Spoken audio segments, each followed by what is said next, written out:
before I get started, let me just say all you have to do is hit that subscribe button and hit that notification bell, and voila, you get to hear hard hitting social democratic commentary.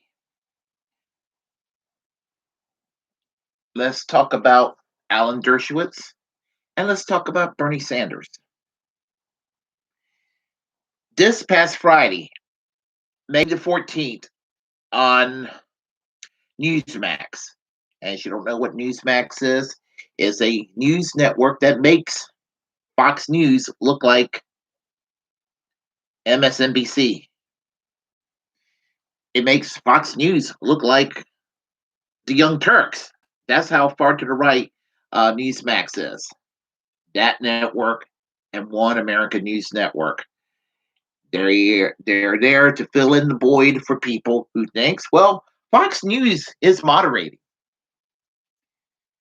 So this guy, Alan Dershowitz, tell you, it was a time I used to be a fan of Alan Dershowitz. He was this hardcore, principled civil libertarian attorney fighting for free speech rights and fighting against the death penalty and fighting for LGBTQ rights and fighting for women's rights, fighting, just fighting the good cause, being a thorn on the side of right wing authoritarian jerks like the Christian right, the Jerry Falwell moral majority time period of the 1980s when these people were out there to try to impose Christian Sharia on America.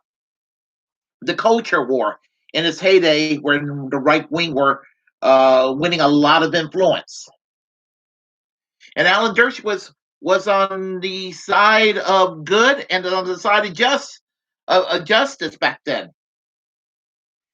Something happened over the years with Alan Dershowitz. 9/11 changed everything with Alan Dershowitz's mindset. He ended up justifying torture in his interrogation. Although he claimed he was against the Iraq War, it was so because he was on the left technically. He knew what repercussions would wreak havoc on him if he came out in favor of the Iraq War, because he knew there were no weapons of mass destruction. He knew that Saddam Hussein was not the threat that a lot of the neocons claimed they were. He was very open about going into Iran, a little more open.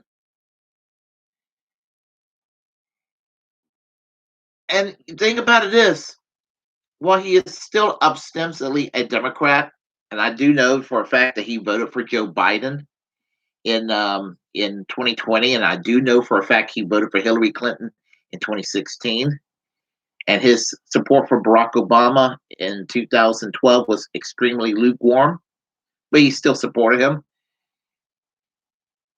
He criticized Barack Obama for being too far left.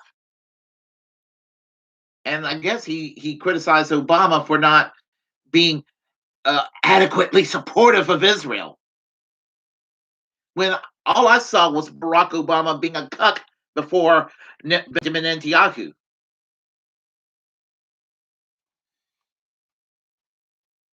And in 2016, he made it clear that he preferred Hillary Clinton for damn sure over Bernie Sanders. And once again in 2020, preferring Joe Biden over Bernie Sanders.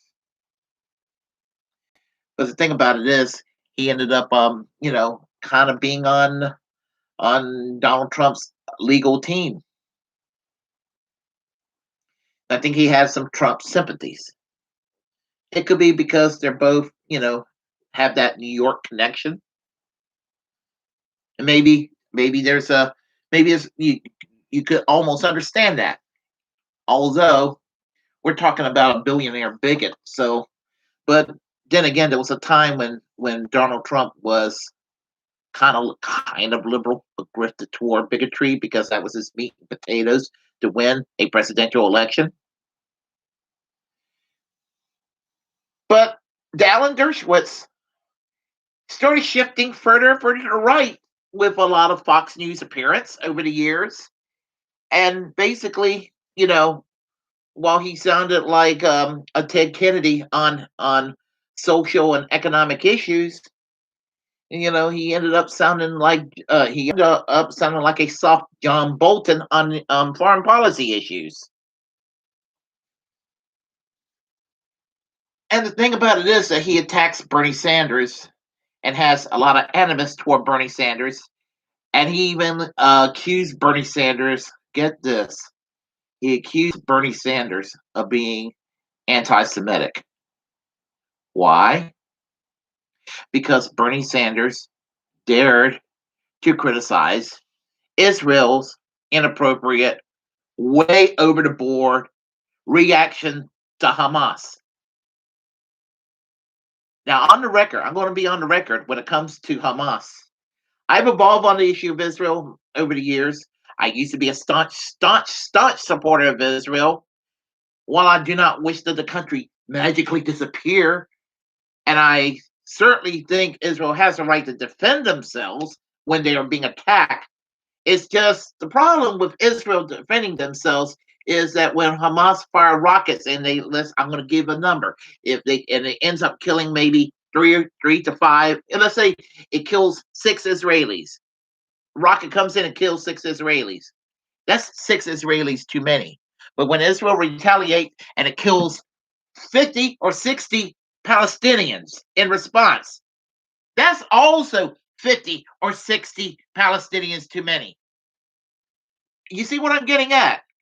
We're talking about a place with no infrastructure, no electricity, no water flowing in, checkpoints all over the place, and a place where Egypt and Israel kind of keeps the people in Gaza enclosed. And I'm not justifying Hamas. I will make it clear.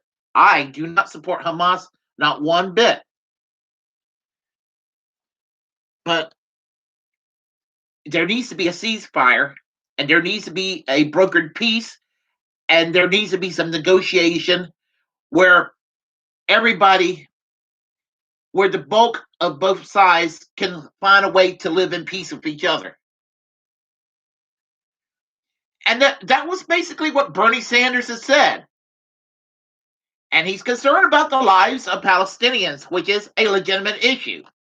I don't understand Americans who look at, if any Israelis dying because of a Hamas terrorist, that's bad. But you know what? It's also bad when innocent Palestinians die and when the Israelis go overboard when they're being attacked. That's the problem right there. Nobody gives a damn about the lives of innocent Palestinians. So Alan Dershowitz accuses Bernie Sanders of being an anti-Semite. And I'm going to play this audio and I'm going to explain further why I'm just livid over this. Here we go.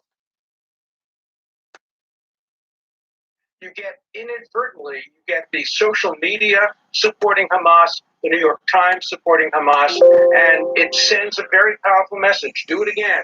Kill children, kill civilians, attack, commit war crimes. You'll prevail on this because of the anti-Semitism that stimulates so much of this. And you can be a Jew and an anti-Semite.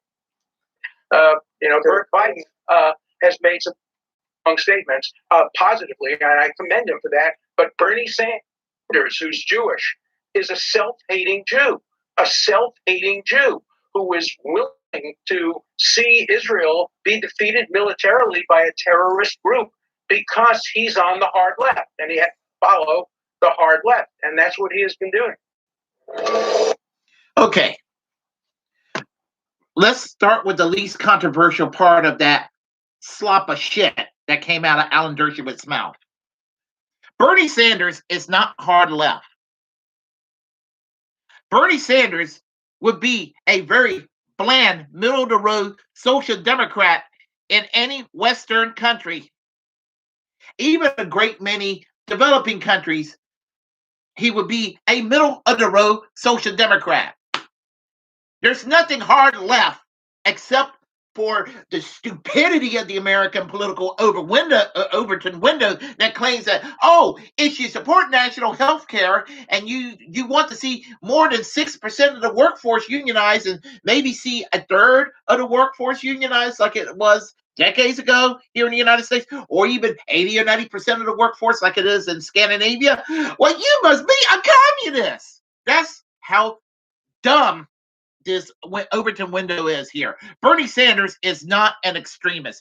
Bernie Sanders is basically pretty much a moderate social democrat. It's the political Overton window that shifts so far to the right. And Alan Dershowitz, welcome to the right. That's the non-controversial part. People who are drunk off the fact that, off this misnomer that Bernie Sanders is hard left. He's not hard left. Next, where I'm pissed is when he accuses Bernie Sanders of being an anti-Semite. Bernie Sanders' father escaped from Poland. He escaped from Poland when the Germans came in. Bernie Sanders' family, his Jewish family in Poland, perished because of the Nazis. And you, Alan Dershowitz, you dare call Bernie Sanders an anti-Semite? The Holocaust is very much a part of what has hurt him. He was almost a damn casualty. He almost didn't exist because of Hitler. And you dare call Bernie Sanders an anti-Semite. Bernie Sanders also, and for those on the left, when it comes to Israel, hear me out. This was at a time when the left was pretty much supportive of Israel. Bernie Sanders lived in a kibbutz in the 1960s after college. Anybody who does not know what a kibbutz is a Jewish socialist commune or village that was created prior to the state of Israel and existed after the state of Israel was created, and it creates the infrastructure and they do things collectively. Israel started to privatize these kibbutz when Menachem Begin's Likud party got elected in 1977. I believe that was the first right-wing elected government in Israel's history in 1977.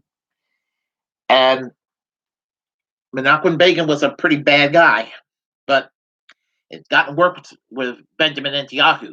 Benjamin Netanyahu, his government, I'm not talking about the people that live there, I'm talking about the government.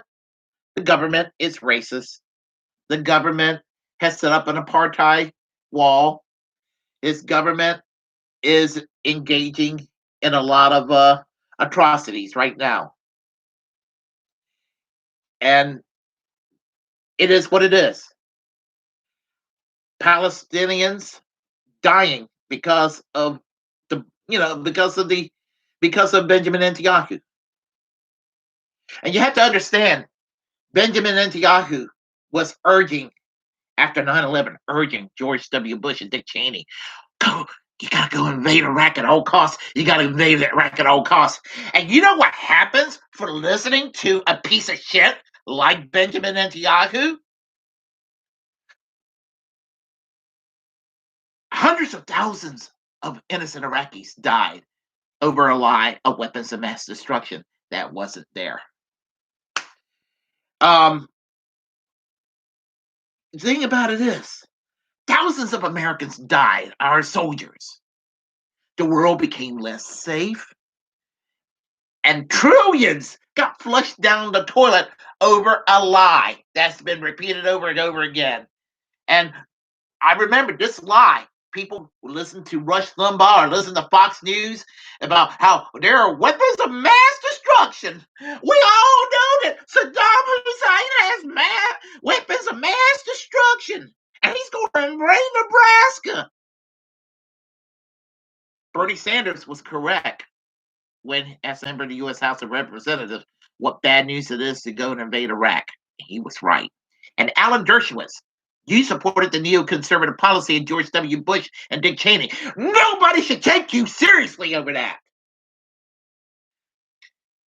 The, the fact that you called Bernie Sanders an anti-Semite, you're Alan Dershowitz, you're a piece of shit. Fuck you. If you like what you heard, press like. If you were triggered, well, you're just gonna have to deal with it. Comment anyway, liking it or not. Feel free to share the content on this channel. As the First Amendment absolutist, it's my duty to inform you that if you're passionate about something, passionate about whatever, create your own platform because we're the muckrakers of our time. And feel free again to subscribe and to hit that notification bell. And until next time, I am American Social Democracy. Peace. Class struggle yesterday, class struggle today, class struggle tomorrow, and class struggle until we get full economic and social justice for all.